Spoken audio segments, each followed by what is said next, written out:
Can I sleep in your car? The rain hammered against the cracked pavement like 1,000 angry fists, each drop reflecting the neon glow of the Jake's Auto Repair sign flickering in the October darkness. Inside the garage, Jake Morrison wiped his oil-stained hands on a rag that had seen better days, his muscles aching from a 14-hour shift that still wasn't quite finished. At 34, he'd learned that life as a single father and small business owner meant there was no such thing as quitting time. There was only the next crisis, the next bill, the next moment his 6-year-old daughter Emma needed him to be both mom and dad rolled into one exhausted package. He was just reaching to pull down the garage door when he saw her. She stood in the rain without an umbrella, her designer heels sinking into a puddle, her ivory blouse plastered against her shoulders. Even drenched and shivering, there was something striking about her, the kind of woman who belonged in a boardroom or on a magazine cover, not standing outside a grimy auto shop in the warehouse district at 11 o'clock on a Thursday night.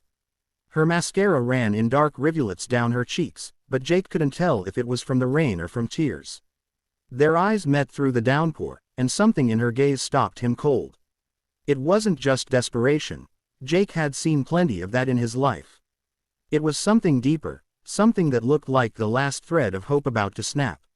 She walked toward him, each step deliberate despite her trembling, and when she finally reached the shelter of the garage awning, she asked the question that would change both their lives forever. Can I sleep in your car? Jake froze, his hand still gripping the rag. Excuse me, your car, she repeated, her voice barely above a whisper but carrying the weight of 1,000 unspoken stories. I saw the old Chevy in the back lot. Can I just sleep there tonight? I'll be gone before dawn. You'll never know I was here. Up close, Jake could see the exhaustion etched into her features, the kind that comes from weeks or months of running, not just one bad day. Her clothes, though clearly expensive, were wrinkled and worn. A small suitcase sat abandoned near the street, as if she'd walked until she simply couldn't anymore. Ma'am, I don't think. Jake started, every instinct screaming at him to be cautious. He had Emma to think about, his business, his reputation in a neighborhood where trust was currency. Please. The word cracked as it left her lips. I'm not asking for money or help I just need one night where I'm not afraid. Just one. Something in that plea reached through Jake's defenses and grabbed hold of his heart. He thought of Emma, asleep at his mother's house 3 blocks away, safe and warm. He thought of all the nights he'd gone to bed scared after his wife left, wondering how he'd make rent, how he'd keep his daughter fed and happy. He thought of the times people had helped him when they didn't have to. The customer who'd paid double when Jake's transmission fell out, the neighbor who'd watched Emma for free when she had the flu. You can't sleep in a car, Jake heard himself say. Come inside. There's a break room with a couch. It's not much, but it's warm and dry. The woman's eyes widened, tears mixing with rainwater. I can't ask you to. You're not asking. I'm offering. Jake stepped aside, gesturing toward the interior of the shop. I'm Jake Morrison. This is my place. And I'm not going to let anyone sleep in a car in this neighborhood, not on my watch. She hesitated for a long moment, as if kindness itself had become something foreign and suspicious. Finally, she picked up her suitcase and stepped inside. Victoria Chen, she said softly. And thank you. You have no idea what this means.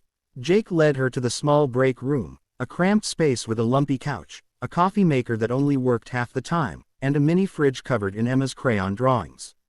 He grabbed a clean shop towel and his spare jacket from a hook on the wall.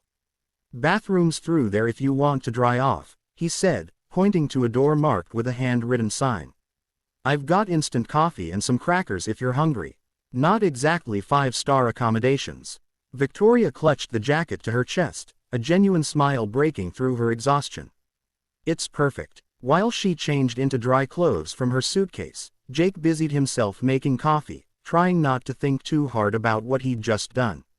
His logical brain listed all the reasons this was a terrible idea, but his heart, the part of him that Emma had kept soft despite everything, knew he'd made the right choice.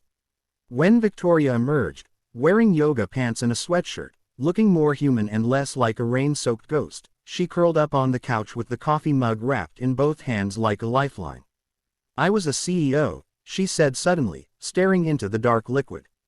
Jake hadn't asked, but somehow he understood she needed to tell someone, anyone, her story. Chen Pharmaceuticals. 1,200 employees. Buildings in 15 cities. I had everything. Corner office, penthouse apartment, marriage to a man who looked perfect on paper. She laughed, but it was hollow. Turns out, perfect on paper can hide a lot of rot underneath. My husband was embezzling from the company, making deals with our competitors, setting me up to take the fall. By the time I discovered it, he'd already planted evidence, bribed the right people, turned the board against me. 3 weeks ago, they voted me out of my own company. 2 weeks ago, my accounts were frozen. 1 week ago, I found out he'd taken everything, the house, the cars, even my grandmother's jewelry. Jake sank into the folding chair across from her, the coffee forgotten in his own hand.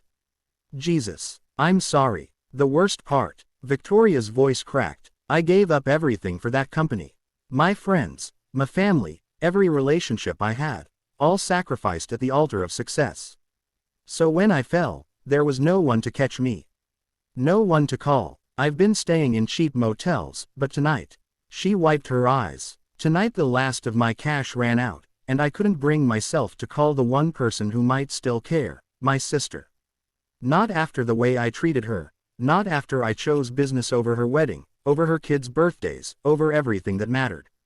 The break room fell silent except for the drumming of rain on the metal roof.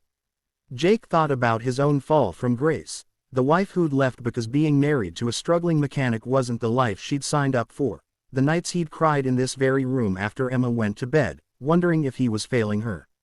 Pride's a heavy thing to carry, Jake said finally. I know because I've carried it too. After my wife left, people offered help. My mom wanted me to move in with her. My buddy offered to loan me money. But I was too proud, too determined to prove I could do it alone. Almost lost everything before I learned that accepting help isn't weakness, it's human. Victoria looked up at him, really seeing him for the first time.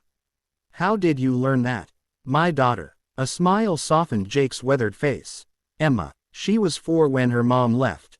One night, she came into my room and found me crying over bills I couldn't pay. You know what she did? She brought me her piggy bank. Had maybe $15 in coins. She said, "We can share, Daddy." That's what families do. His voice grew thick. A 4-year-old taught me what I'd forgotten, that we're not meant to do life alone. Victoria's tears flowed freely now. I don't know how to not be alone anymore. I've built such high walls. Then maybe it's time to knock them down, Jake said gently. Starting with calling your sister. Over the next hour, Jake learned about Victoria's childhood, her immigrant parents who'd worked 3 jobs each to send her to college, her relentless drive to prove herself in a world that constantly underestimated her. He told her about Emma's love of dinosaurs, his dreams of expanding the shop, his fear that he'd never be enough for his daughter. 2 strangers, from completely different worlds, finding common ground in their shared humanity. At some point, Jake noticed it was past midnight. I should let you get some sleep. There's a blanket in the cabinet, and the couch folds out a bit. I'll be here at 7, but you can stay as long as you need. Jake. Victoria's voice stopped him at the door. Why did you help me? You don't know me. I could be anyone. He thought about it for a moment. Because someone helped me once when they didn't have to. And because Emma's watching everything I do, learning how to be human. I want her to learn that kindness isn't about what we can afford to give, it's about what we can't afford not to. The next morning, Jake arrived with breakfast sandwiches and found Victoria already awake, her hair pulled back, looking more determined than defeated. She'd made a list on a napkin. I'm going to call my sister, she announced. And then I'm going to start over. Not as a CEO or someone's wife, but as me, whoever that turns out to be. Jake grinned. That's the spirit. And hey, if you need a job while you figure things out, I could use someone to handle the books. Emma's crayon drawings aren't exactly cutting it for my accounting system. Victoria laughed. A real, genuine laugh that filled the small room with unexpected joy. You're offering me a job. A disgraced CEO. I'm offering a friend a chance. There's a difference. 6 months later, the auto shop had expanded into the empty bay next door, thanks to Victoria's business acumen and Jake's mechanical expertise. Victoria had reconciled with her sister and was slowly rebuilding her life, one authentic relationship at a time. The charges against her had been dropped when the real evidence came to light, but she'd declined to return to her old company. She'd found something more valuable than a corner office. She'd found purpose, community, and people who cared about her for who she was, not what she could do for them. On a sunny April afternoon, Emma burst into the shop after school, her backpack bouncing. "Daddy, Miss Victoria, look what I drew." It was a picture of 3 stick figures under a rainbow: Jake, Emma, and Victoria, holding hands. Above them, in wobbly letters, Emma had written, "Family is who helps when it rains." Jake met Victoria's eyes over his daughter's head, both of them understanding that sometimes the most profound moments of our lives come not from our successes, but from our willingness to be vulnerable, to ask for help, to offer kindness when we have nothing else to give. Because in the end, we're all just people caught in the rain, hoping someone will offer shelter.